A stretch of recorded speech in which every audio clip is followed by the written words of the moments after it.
Undercover CEO sees a waitress help his kids, stops cold when he makes her the manager. The fake beard started to itch under Michael Carter's chin as he pushed open the glass door of the Daily Spoon Cafe. The fake beard started to itch under Michael Carter's chin as he pushed open the glass door of the Daily Spoon Cafe. A light drizzle fell over Portland, and the gray light outside cast a hazy sense of nostalgia across the storefront, the very place he had handed over to someone else a year ago after 8 years of dedication. 365 days since he decided to walk away, not exactly by choice. The doctor had made it clear, either take a break or break down. And when his estranged father in Thailand passed away suddenly, leaving behind a small inheritance and a stack of unsent letters, Michael chose to step away to recover and to find the part of himself he had lost after years of shouldering too much. He left the cafe in the hands of Trevor Harmon, a man with a flawless resume, business degree, former head chef, excellent communicator. But as Michael stepped inside today, the first thing he felt was disconnection. The wooden sign out front hung crookedly to one side.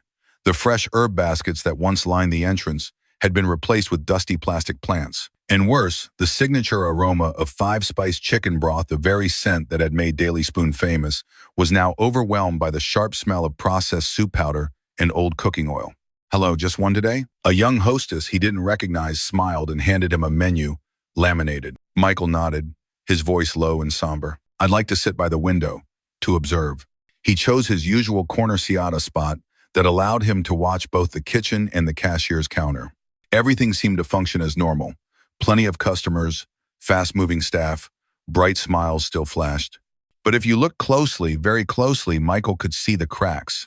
The handcrafted wooden chairs he once polished by hand had been replaced with uniform plastic ones. The local artist paintings that once adorned the walls were gone, replaced with mass-produced prints of bowls of soup. And then he noticed the music. Gone was the carefully curated indie playlist he'd picked song by song. Now it was generic jazz, drifting through the air like background noise from the HVAC system. Michael pulled a worn leather notebook from his coat pocket, not to write, but as a necessary prop for his undercover role as a food blogger. Oh, the fountain pen slid across the blank page, but his thoughts were already drawn back to the kitchen, where he just caught a fleeting glimpse of someone, Julio. Julio was still there. Still that familiar, slightly hunched figure. Still that calm, quiet demeanor. But today, he looked exhausted. And when Michael asked the young waitress, someone he'd never seen before, if Julio was working today, she simply smiled and answered lightly, "He never takes a day off. Might as well be sleeping in the fridge." What sounded like a joke made Michael's heart sink. He ordered the roasted tomato soup, the signature dish Julio used to make from his mother's old recipe. The moment the bowl was placed before him, Michael only needed a single spoonful to know. The base broth was still the old recipe, but it had been watered down. A few of the ingredients were clearly cheaper substitutes. The delicate nuances had been replaced by compromise. At that exact moment, he suddenly heard a whisper. The young waitress leaned down by the kitchen window, whispered something into Julio's ear. Michael couldn't make out the words, but Julio's expression said it all. His shoulders slumped, his eyes dropped, as if bearing yet another unbearable weight, a resigned shrug, a small nod of quiet surrender. Michael couldn't swallow the second spoonful. He quietly observed as the girl returned to the cashier's counter and discreetly slipped her hand into the drawer, a movement so quick it could have gone unnoticed. But it was the detail that brought Michael's mind fully alert. Something was happening here. This wasn't just some ordinary shift in operations. It was something far more cunning, more calculated, hidden beneath a facade of so-called stability. And Trevor Harmon, the man who succeeded him, was laughing and chatting with customers behind the office's glass wall, completely oblivious that the cafe's former owner was sitting just a few feet away, disguised as a stranger. Michael took a slow breath and pulled his phone from his coat pocket. But instead of taking a photo or recording anything, he simply opened a blank note. The first line he wrote, "Lost its soul.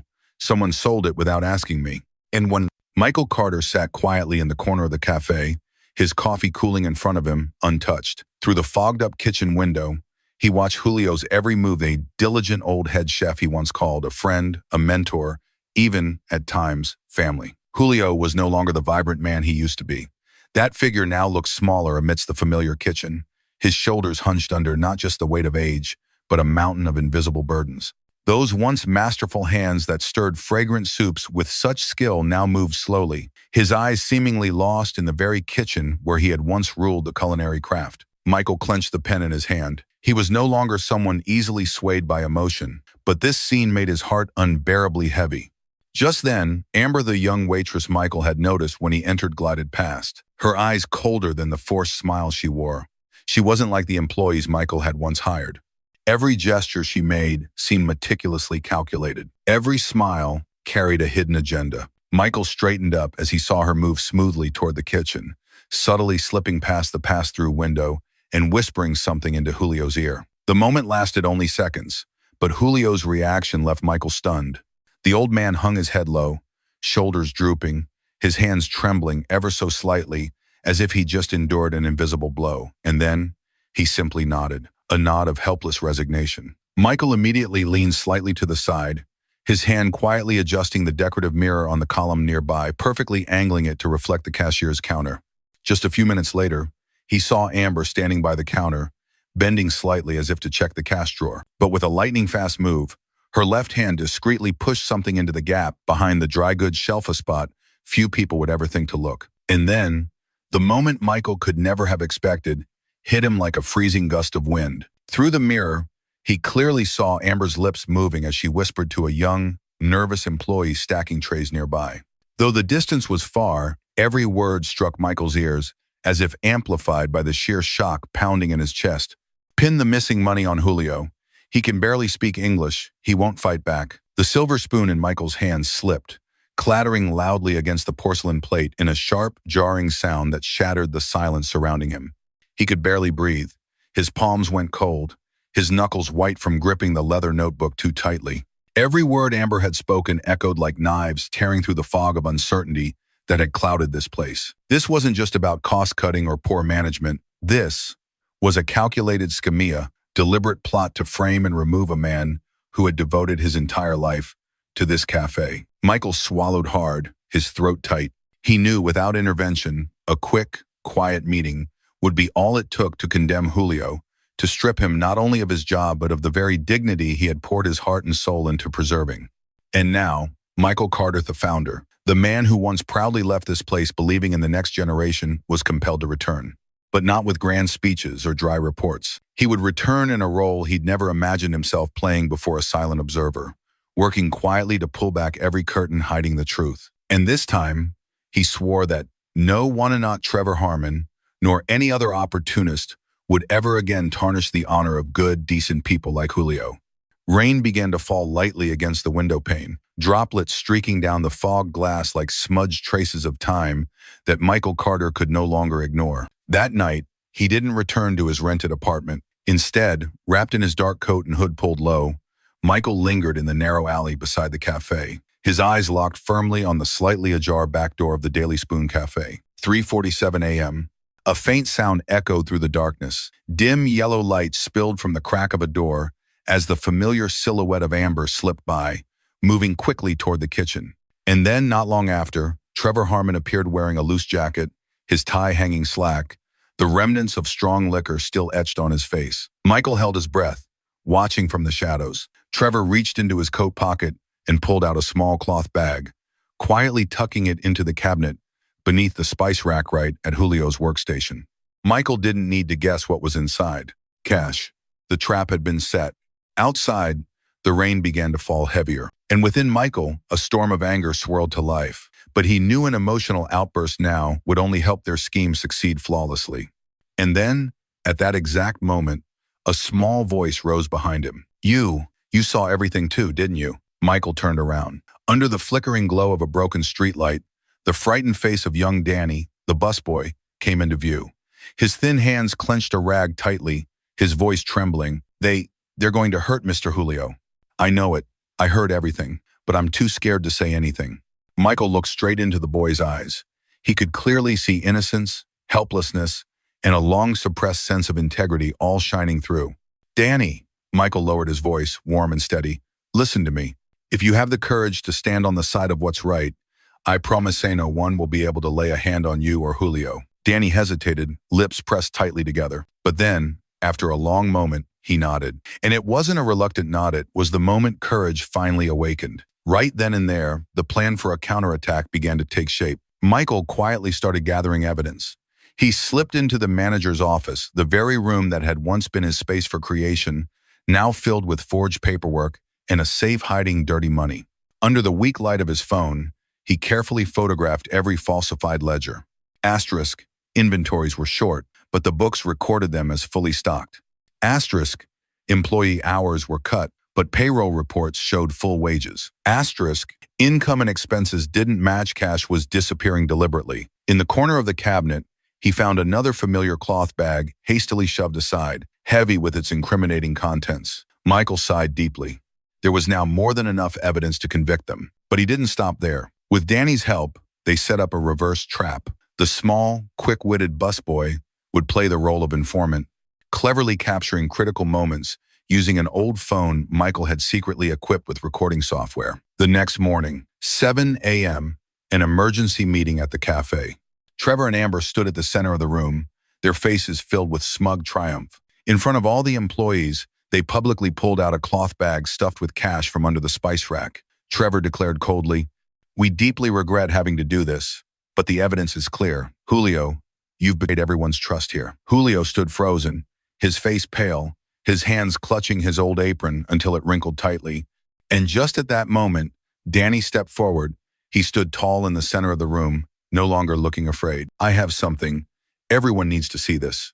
Danny held up his phone and played the video recorded on that rainy night, the footage of Trevor falsifying the records, stuffing cash into Julio's workstation, and making brazen threats against anyone who dared to speak up. The room fell into complete silence. Trevor stood motionless. Amber's face turned ghostly pale as she stumbled backward in panic. Michael walked in through the main door. This time, there was no disguise, no hood to conceal the sharp determination in his eyes. He stood tall and spoke with a calm but commanding voice. "I believe we have something to discuss, but at the police station." In the suffocating atmosphere of the small back room at Daily Spoon, Trevor Harmon stood like a towering figure before the staff. His face was cold and calculated, putting on a convincing facade like a shepherd unaware there was already a wolf lurking among his flock. Beside him, Amber clutched the cloth bag, her eyes filled with self-satisfaction. "I'm sorry we have to do this," Trevor spoke with a somber tone, as if burdened by the heavy duty he was about to perform. He took the bag from Amber's hand and deliberately pulled it out from under the spice rack, right before the shocked gazes of everyone present. "This morning we found this sum of money, right at Julio's workstation." And free. The crisp sound of fresh bills being handled echoed through the silent room. That rustling sound was like sharp blades cutting into the pride of the old chef. Julio turned pale, his wrinkled hands trembling, repeating in a barely audible voice, "It wasn't me, I didn't do it." Trevor cut him off with a cold, piercing look. "I know this is hard to accept, but rules are rules. We cannot let compassion cloud our judgment." Just as Trevor was about to continue his well-rehearsed speech, a loud sound echoed through the room. The video playback notification rang out clearly from one corner. Everyone turned at once. On the old phone that Danny was holding high, a crystal-clear image appeared. Trevor, in a rushed, sneaky manner, planting something right in the cafe's kitchen. His voice rang out unmistakably. "Pin it right at Julio's station, behind the spice rack. Nobody will think twice." Amber stood frozen, her face drained of all color. Trevor went pale, his lips trembling as if he wanted to explain himself.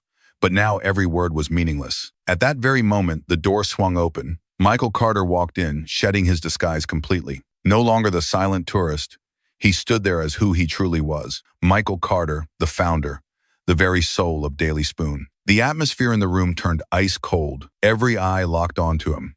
"And this is the moment I've waited for all year." Michael's voice was deep and calm, yet it sent chills down every spine. Trevor stumbled back, all his usual arrogance wiped clean from his face. You can't," he stammered. Michael took a step closer, his eyes sharp as blades. "I can't do anything, Trevor? Then what's that video? Your little scheme was far too sloppy. Using brand new cash and thinking no one would notice? How disappointing.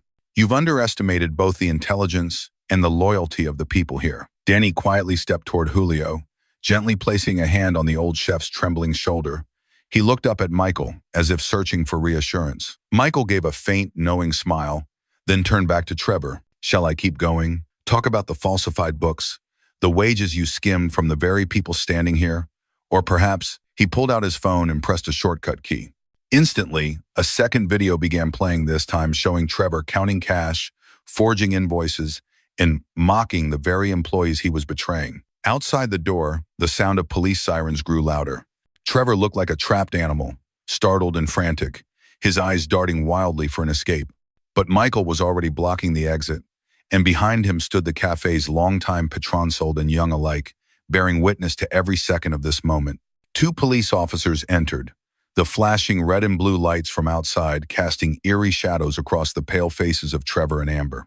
Trevor Harmon, Miss Amber Ross, you are under arrest for financial fraud, falsifying documents, and conspiracy to harm an innocent person. Amber collapsed into a chair, her face buried in her hands. Trevor was handcuffed and led away, his dazed eyes sweeping across the room until they landed on Michael, the man he thought had long been forgotten, now standing there as his most merciless nightmare. Michael turned back, his eyes softening as they found Julio. He walked over and gently placed a hand on his old friend's shoulder. We've restored justice, Julio, and from this day on, no one will ever touch your honor again. The cafe erupted into applause. Daily Spoon had not only been saved, it had been reborn.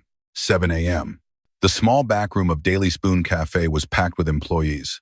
The atmosphere was stifling and tense. On the table in front of them sat a dark fabric bag, and Trevor stood behind it, his eyes cold and calculating, preparing to deliver the final blow. We have a serious situation, Trevor began, his voice icy. Cash from the safe has gone missing. And this morning, during a routine check of Julio's storage area, we found this. He overturned the bag cash spilled out across the table. All eyes turned to Julio. The thin, aging head chef stood frozen, his face pale as a sheet. Julio shook his head, stammering, his hands trembling. Number, it wasn't me. I don't know anything. Amber stepped in smoothly, her voice sickeningly sweet and fake. Please, just stay calm. We only want to clear things up. The entire room held its breath.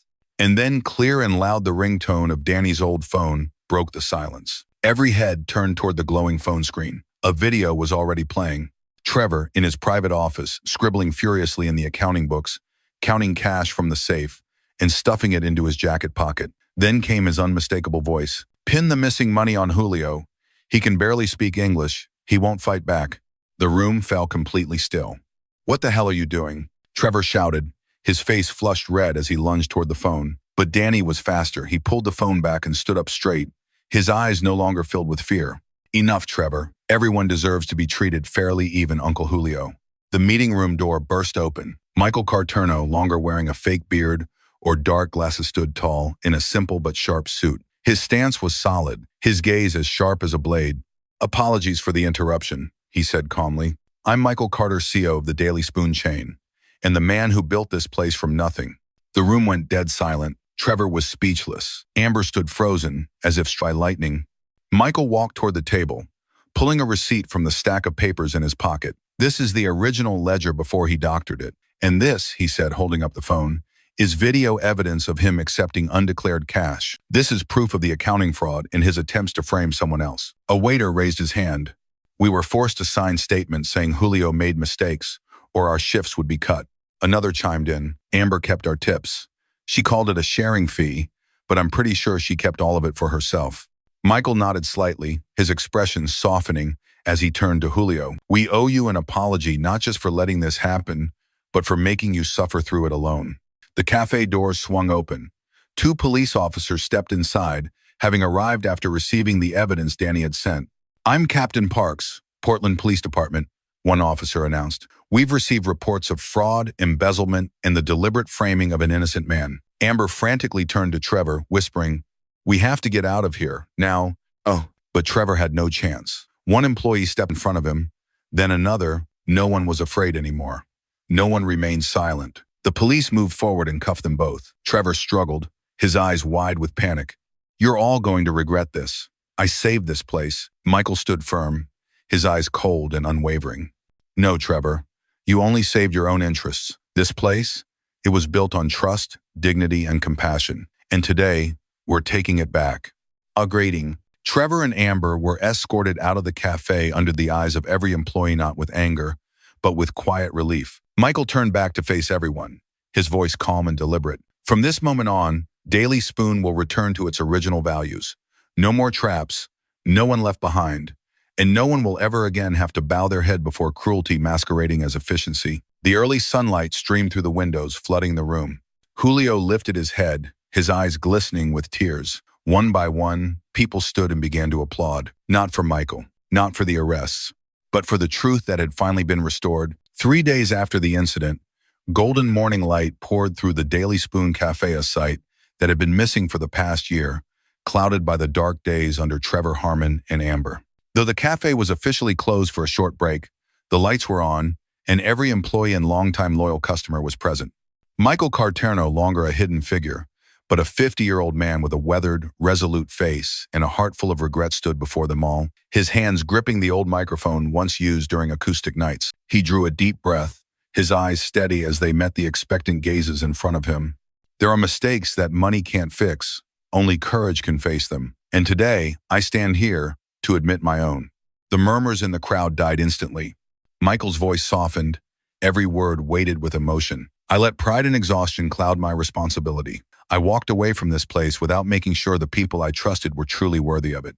And because of that decision, good people like Julio suffered through hardships you should have never had to bear. Michael turned and called out, his voice firm, "Julio, come stand with me."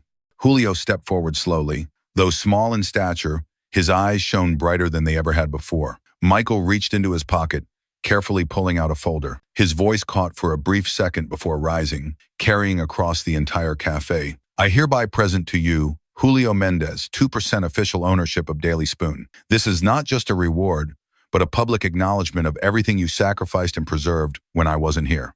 From today forward, you are not just our head chef, you are an irreplaceable part of this cafe's new beginning." Julio stood speechless. The hands that once trembled under false accusations now only trembled with emotion. He reached out and clasped Michael's hand tightly, his voice hoarse as he spoke. "Thank you, Mr. Carter, but I never asked for this. All I ever wanted was to preserve the original flavors, just like when we first began." Michael smiled gently. "And that is exactly why you deserve it." The entire room erupted in applause. Many tried to hold back their tears as they witnessed that unforgettable moment. But Michael wasn't finished. He turned to Danny, the once shy young server, now standing tall, his eyes filled with pride. "Danny," Michael called out, "do you realize something? People spend their whole lives learning how to be brave, but you found your courage in a single moment standing up for what's right. With everyone's agreement here today, I officially appoint you as the head of hospitality. From today on, help me ensure that this place always stays warm, always lives up to its name. Daily Spoon, that shares a little warmth every day." Danny's eyes widened. He stammered, "Me, sir? Do I really deserve that?" Michael gently placed a reassuring hand on his shoulder, his smile full of encouragement. "You were brave when everyone else stayed silent. If that's not the mark of a true leader, then I don't know what is." This time, the applause was louder, longer. Many longtime customers stood up, shook Julio's hand, and hugged Danny. The room filled with a quiet but profound joy, free from all the falsehoods that had once plagued it. At the end of the gathering, Michael stood before the wooden door, where the afternoon sunlight streamed through and lit up the old sign, "Daily Spoon, honest food, honest people." He whispered softly to himself, "Sometimes, you have to lose everything, just to remember why you began." As the applause faded, Michael Carter remained standing at the podium, his eyes quietly sweeping across every face. Some still had tears glistening, but smiles were slowly returning after the long, dark days. And Michael knew this wasn't the end. This was merely the start of a brand new journey. He cleared his throat, his deep, warm voice filling the room. Daily Spoon was never just a cafe. From the very beginning, it was a place where we shared warm bowls of soup on cold days, where those far from home found familiar flavors, where young people first learned the meaning of kindness from something as simple as a neatly folded napkin beside their bowl of soup. Michael took a step forward and pointed toward the empty wall behind the bar where, once, cherished photographs had hung. Now only cold, bare space remained.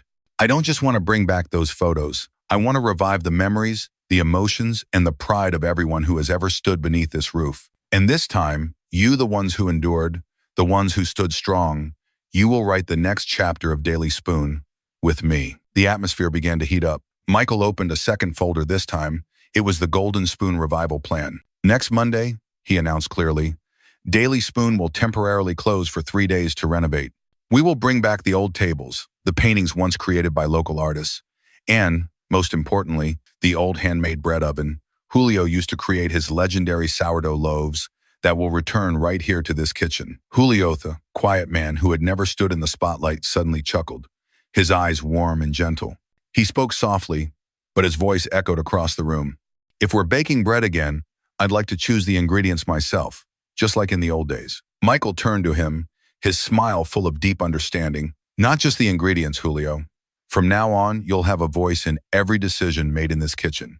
Starting today, you're my official business partner, and I promise, every menu decision will be made with your blessing, as the one who's kept the flame alive the longest in this place. The room erupted into applause once again. Michael then turned toward Danny, the young boy still hesitating behind the kitchen door.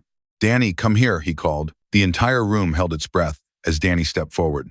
He bowed his head as he received a new badge engraved with the words, Head of Hospitality. I don't know what to say," Danny stammered, his hands nervously twisting together. Michael gently placed a hand on his shoulder, his eyes steady and encouraging. "You don't need to say anything, son.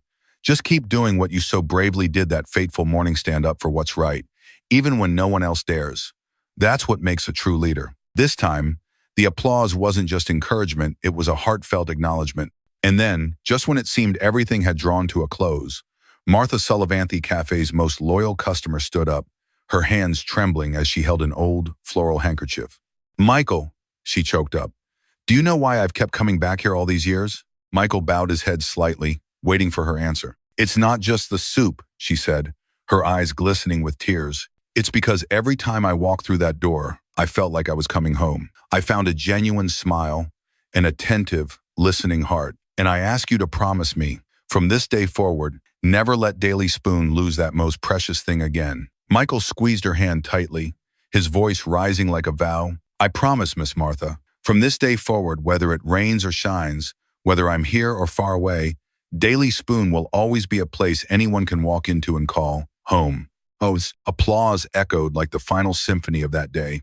That night, after everyone had gone home, Michael stood alone under the warm yellow lights, gazing at the old, weathered sign where the words from the very first days were carved. Daily Spoon, honest food, honest people. He placed his hand over his heart and gently closed his eyes. In that moment of stillness, Michael understood. Sometimes one has to lose everything to rediscover what was always right there, in their own heart. On a quiet weekend afternoon, soft sunlight poured golden over the large glass windows of Daily Spoon. The wooden tables, stained with the marks of time, and the rows of chair saunts replaced with plastic one-shad, now returned to their rightful places. The cafe was full, but no one seemed in a hurry. They talked, laughed, occasionally glancing toward the kitchen, where Julio stood calmly ladling soup, just as he always had. At a table near the window, Miles Donovano, longer in disguise, no longer a stranger, sat quietly with his old leather notebook. The page lay blank before him, but the pen in his hand paused for a long time, as if he were writing with his memories and his heart.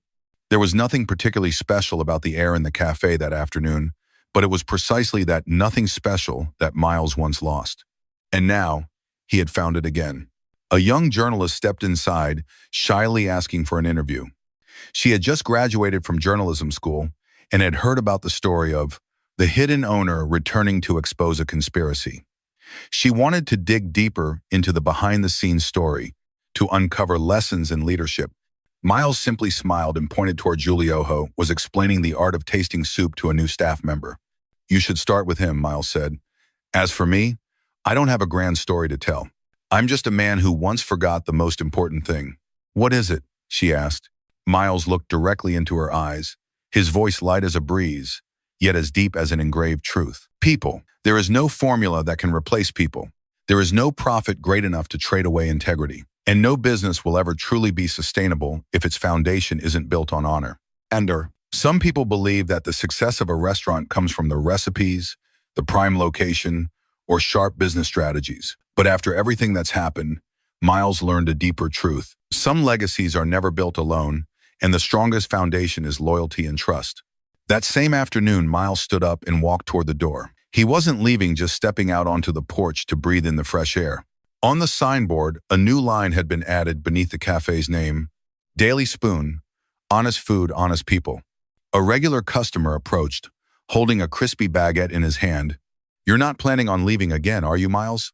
Miles looked at the middle-aged manna mechanic who often stopped by after his shift. "No," he answered, then smiled. "This time I'm staying. No more running away." "Oh, because when you build something with your whole heart, you don't just create a restaurant, you build a home. And a home should never be left empty."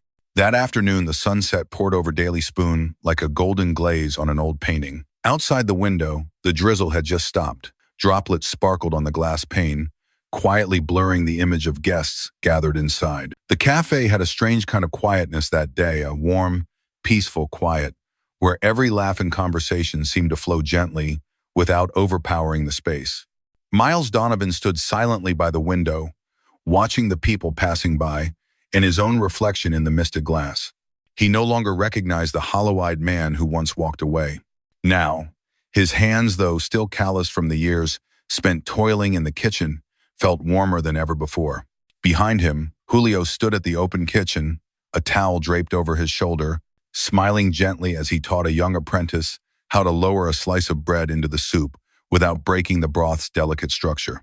At the corner counter, Danny, now the head of hospitality, was teaching a new server how to remember the names of every regular guest, and that a genuine smile is worth more than any learned skill. Miles nodded gently. What he had built over the past decade wasn't just a cafe, it was a family, a true community. When the young journalist hesitantly asked about the biggest lesson after everything that had happened, Miles simply smiled, his voice slow and deep, as if it touched every heartbeat in the room.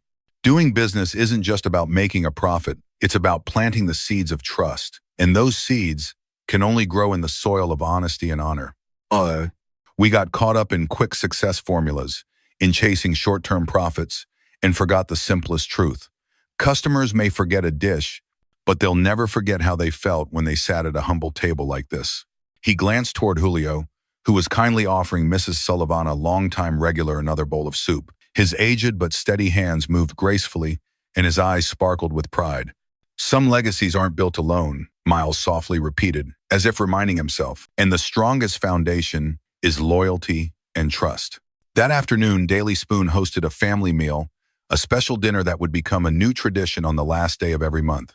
Not just the staff, but everyone who had ever walked alongside, who had once reached out to help save this cafe, was there. Everyone brought a little something. Asterisk, freshly baked pastries from Mrs. Sullivan. Asterisk, an old bottle of wine from the carpenter who once built the cafe's tables. Asterisk, even handmade cards from the neighborhood children that read, "We love Uncle Julio's soup."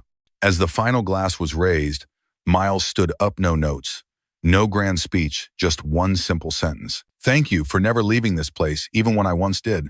From now on, none of you will ever have to stand alone again." Outside, the Daily Spoon sign glowed brightly against the night sky, like a promise renewed. Right beneath it, a newly engraved line read, "Daily Spoon, we cook with our hearts." Miles took a deep breath, standing there for a long time.